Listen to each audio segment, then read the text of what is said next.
Good evening from Mountain Patriot Homestead. As you can hear and maybe not see so well, it is a dark and stormy night, literally.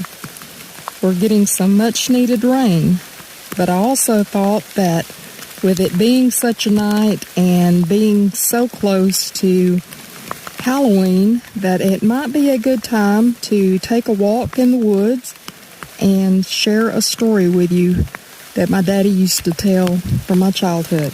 So y'all stay tuned.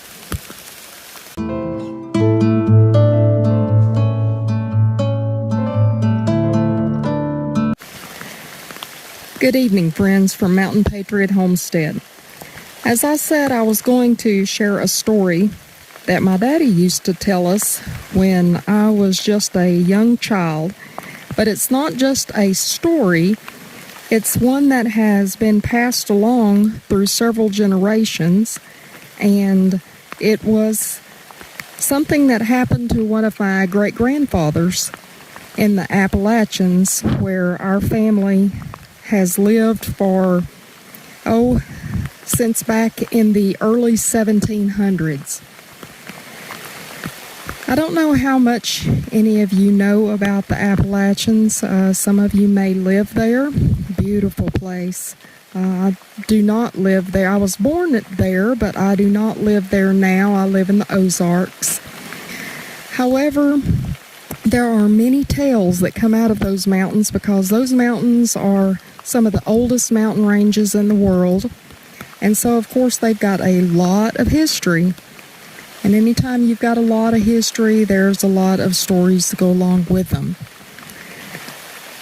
In the late 1800s, early 1900s, the logging industry in the Appalachians, especially in the area up between the Tennessee-North Carolina border, was very prevalent. They were doing a lot of logging at that time. It was also becoming very popular for tourists, which I found to be, in my research, to be kind of strange because I don't guess I ever thought of it being a tourist spot back then. But it became of course, logging. In order for there to be new construction, there has to be logging. Nowadays, a lot of the buildings are made out of metal and that sort of thing, but still primarily, you have to have timber to do a lot of construction. So, the logging industry was very prevalent, and of course, anybody living up in those hills, you had to make a living however you could. Sometimes my kinfolk done it by legal means, sometimes not so legal. Moonshining was kind of something that was done in my family. That's, you made a living how you could. And so the logging industry back during that time was something that a lot of the menfolk did. And my great-grandfather was one of those men. Now, to do logging, it wasn't like you just jumped in your car and drove over to the logging camp and, you worked. No, these men, most of them, didn't even own a car. And if they had horses or that sort of thing, those horses had to be used back on the farm to do the farming and that sort of stuff. Mama needed them back at the house. So the horses were pretty much the only horses or mules, mostly mules, that were used in the logging industry belonged to the logging companies that pull those big logs out of the woods. But as far as the horses, the menfolk had to walk. That's just putting it plain and simple. They had to walk back and forth where they were going. Well, my great-grandfather had to walk across Black Mountain to come and go whenever he'd get a day off, or a few days, I guess. He had to walk across Black Mountain, or from Black Mountain home.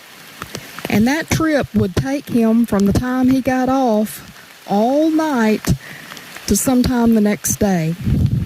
So it wasn't like it was just a mile or two down the road. No, he had a long way to go. One night he got off work, and of course it had been a while since he had been home, so he was eager to get home, and he took off walking. And as he walked, there was a path he followed. Those mountains were like his backyard. He knew where he was going. And so he followed that path, and there was a moon, so he was able to see where he's walking. And as he walked, he started hearing something. Well, he didn't think much about it. He's a mountain man. Those guys, they knew what critters lived out there. And, my grandpa wasn't no little fella. He was a pretty good-sized man. Not fat. There wasn't a whole lot of fat people back then. No, he was a logger. So he was in good shape. Tall, big fella. And he's walking along and he hears something. Well, he notices as he walks, it walks. When he stops, it stops. But just enough after the time he stopped, he would hear it. Well, he finally decides, okay, somebody's messing with him. So what he's going to do is he's going to speed up. There was a little knoll ahead of him, so he was going to speed up over the top of that hill, and he was going to hurry over the top of it, get down on the other side, and duck off into the woods so he could find out who was messing with him. Because he figured it was one of his buddies that was headed the same direction, or, it could have been somebody that was going to try to hit him in the head for his money. So regardless, he was going to catch who it was. So he went along and he ducked over the top of that knoll and off into the woods, the edge of the path. And he stopped and he looked back. Well, when he looks back, just over the top of this ridge, it comes over the top. Now what he saw was outlined by the moon that was shining that night. And he saw it, and he couldn't believe what he saw because he couldn't tell what it was. He might have had a few grades in school, but that was it. And, so they didn't know what gorillas were or anything like that. So he stopped and he looked, and there was something standing there. And he could judge by his own height and where those trees, because remember, this is not the first time he's been down that path. So he knows in daylight or dark what these various spots, what things are and how tall they are.